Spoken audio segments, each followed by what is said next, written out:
1 Corinthians 7 Principles for Marriage. Now concerning the matters about which you wrote, it is good for a man not to have sexual relations with a woman. But because of the temptation to sexual immorality, each man should have his own wife, and each woman her own husband. The husband should give to his wife her conjugal rights, and likewise the wife to her husband. For the wife does not have authority over her own body, but the husband does.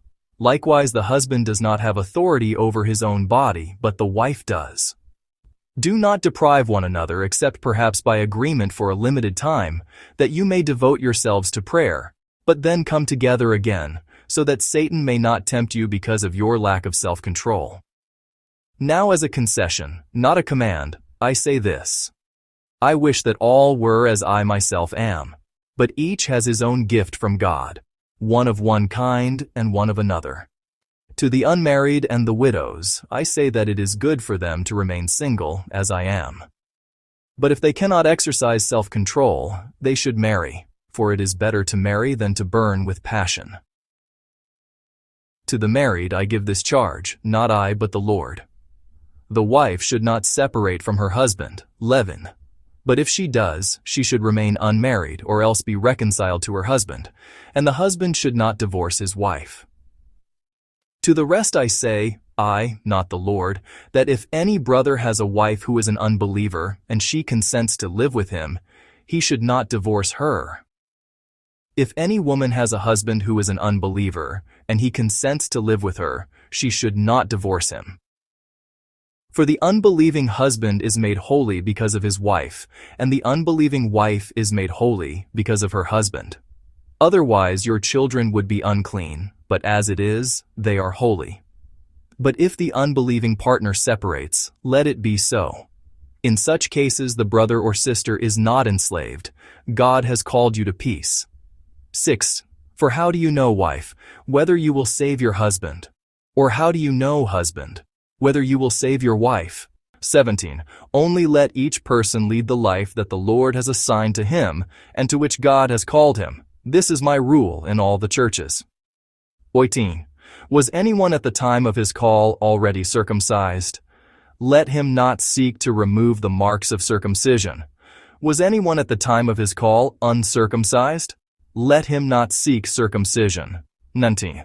For neither circumcision counts for anything nor uncircumcision, but keeping the commandments of God. 20. Each one should remain in the condition in which he was called. Were you a bondservant when called? Do not be concerned about it, but if you can gain your freedom, avail yourself of the opportunity. For he who was called in the Lord as a bondservant is a freedman of the Lord. Likewise he who was free when called is a bondservant of Christ. You were bought with a price. Do not become bondservants of men. So, brothers, in whatever condition each was called, there let him remain with God. 5. Now concerning the betrothed, I have no command from the Lord, but I give my judgment as one who by the Lord's mercy is trustworthy. I think that in view of the present distress, it is good for a person to remain as he is. Are you bound to a wife? Do not seek to be free. Are you free from a wife? Do not seek a wife.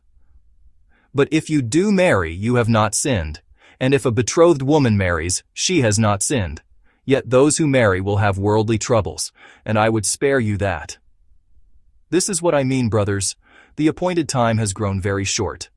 From now on, let those who have wives live as though they had none.